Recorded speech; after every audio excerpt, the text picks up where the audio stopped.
নমস্কার বন্ধুরা, ইতিমধ্যেই আপনারা দেখছেন সিডিএ নিউজ। গাইঘাটা থানার অন্তর্গত পাঁচপোতা সামান্য বৃষ্টিপাতেই জলমগ্ন সমস্ত গ্রাম।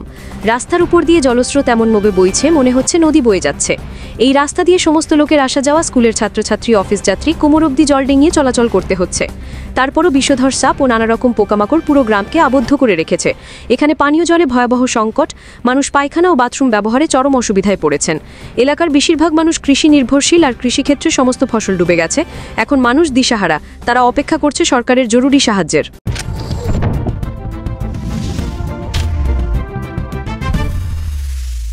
আপনারা এখন দেখুন সিডিএ নিউজ। আমি এখন আছি গাইঘাটা থানার অন্তর্গত পাঁচপোতা মোড়ে, যেখানে দেখুন পুরো জলমগ্ন হয়ে গেছে। এখানকার সামান্য বৃষ্টিপাতে এত পরিমাণে জল জমে যায়, দেখুন আশেপাশে সব জায়গায় জল ভরে আছে। লোকজন এই রাস্তাতে আসা যাওয়া করতে পারছে না। এখানকার লোকদের একটাই অসুবিধা, বৃষ্টি হলে প্রতি বছরের নাকি জল ভেসে যায়। তাই আমরা আপনাদের কাছে গুজারিশ করছি, দেখুন এই জলের জন্য মানুষের সুব্যবস্থা হতে পারে, তার জন্য আপনাদের সামনে তুলে ধরছি সিডিএ নিউজ। জীবন জীবিকা কিভাবে নির্ভর করে? জীবন জীবিকা আর কিভাবে নির্ভর করবে? এইভাবেই নির্ভর করে। কি করেন আপনারা?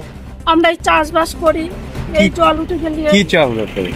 এই চাষ, এখন তো ফুল চাষ করি, একটু পাট লাগাই, একটু ধান করি। তাই এরকম প্রত্যেক বছর জল হলে তো কি করে চলবে আমাকে? এখন তো ফুলের দাম তো এখন প্রায় 400 টাকার উপরে যাচ্ছে, কোনো সময় 800 টাকা। নেই তো, গাছে গাছ সব মরে গেছে জলে। কেন? জলে এই যে মাঠে দেখছেন নিচে জল, এত জল, মানুষ সমান জল। তো আপনার পরিবারে তো চাষবাসের উপর নির্ভর করছে। সরকারের কাছে আপনাদের কি কোনো আবেদন আছে?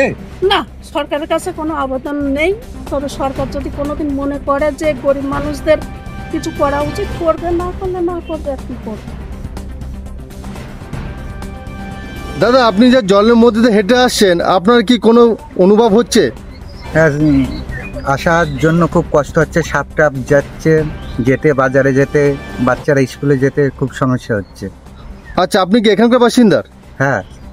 তা এই জলের জন্য কি প্রতিবারে না এবারে জল হয়েছে? না না, প্রত্যেকবারই হচ্ছে। কতদিনের বৃষ্টিতে এই জলটা হয়েছে? 20 দিন বৃষ্টিতে। 20 দিন বৃষ্টিতে জল ভেসে গেছে, তাই তো?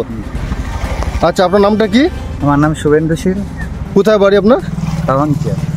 পাবনকিয়া, ঠিক আছে।